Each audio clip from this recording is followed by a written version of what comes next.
Hello, Augies Worldwide. I'm Dave Kassler, amateur radio call sign KE0OG, here with another episode of Ask Dave. Today's question, a comment really, comes from James King, who is KK1NGJ, Kilo 1, November Golf Juliet. And he ran into a problem. He got himself a new radio, an FTDX-10. And he ran into a problem with it. It had an issue, and he needed to send it back to the factory on warranty. One of the problems he had was finding a suitable box, because he'd thrown away the box and the packing. And so he had to get the thing packed up and ended up having to pay for a new box. Now, I remember I sent my Tentec radio back to the people at Tentec twice.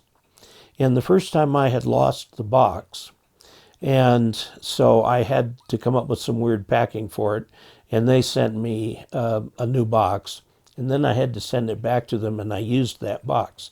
I kept hold of the box.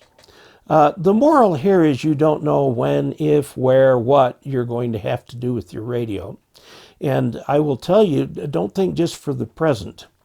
Because if you buy a radio, no matter how nice, in 10 years, there's a very good likelihood that you're going to have another radio and you will have sold, given away, or stored the original radio. So the moral of the story is keep the box. The reason for this is because inside the box you've got all the original packing material that is designed specifically to keep your radio safe as it bounces around through the U.S. mail, UPS, FedEx, DHL, whatever. Before we get to the pictures, I'd like to pay a special thank you to Robert Petrie, who is a patron on patreon.com. And you can become a patron by going to patreon.com/KE0OG. Now, let's look at the pictures. I just went around with my camera and took some pictures of boxes that I have. Here's my ICOM 7300. I've got the original box for it. Okay, here's, this goes back a ways, a Yaesu FT747GX. The radio is actually in the box. If anybody's interested in that, let me know. I'll let it go pretty cheap. The tuning knob's got a little bit of an issue.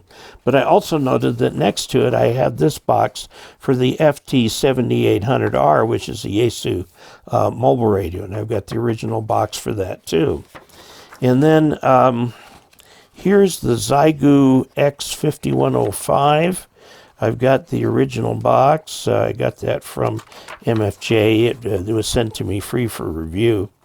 And so I've still got that original box if I need to do that, or if I sell it or something like that, or give it away, then I've got the original box to put it in with the right packaging. And I went out in the garage and took a look. Here's the MFJ power supply that supplies 75 amps to the Ameritron ALS 500M. And there is the box for that right there. And I had a warranty problem with an LG monitor, and I had no box for it, so it was a really hard packaging job, but I got it packaged. But they sent this back in a reusable package that will handle that size monitor. So if I have a problem in the future or sell a monitor, I've got the box. This right here is the box. This was down in the basement, in the storage area down there. Oh, don't get old. It's so hard to separate pictures. This is Yaesu Musen Company Limited. This is my FTDX 3000D. That's a radio that I'm not using right now, and it's up on the shelf behind me, but if I sell it, give it away, or trade it for something, I've got the box that it came in for proper packaging. And I even had this ancient box right here, AEA DSP 232 multi-mode data controller that I got back when it was AEA. AEA was purchased by TimeWave decades ago. So this is a relic in and of itself, but I do still have the DSP 3200. So So there you have it. The bottom line is keep the boxes. I had a problem once when my wife had a friend of hers come visit and she needed to carry some stuff back in a box. And so she grabbed the box from my Tentec and took the packaging material and stuff like that out of the inside, threw it away, and gave this person the box. And then I ended up having to send the radio back to Tentec, and I had no box. The moral of the story, protect your boxes. Yes, I know they take up space. They do. Put them under the guest bed. Do something like that. You can flatten them, but if you do so, you've got usually styrofoam, sometimes cardboard packaging that goes on the inside of these things. So there you have it. If you'd like to help support this channel financially, you can go to dcasler.com/support for several different ways. And until we next meet, 73.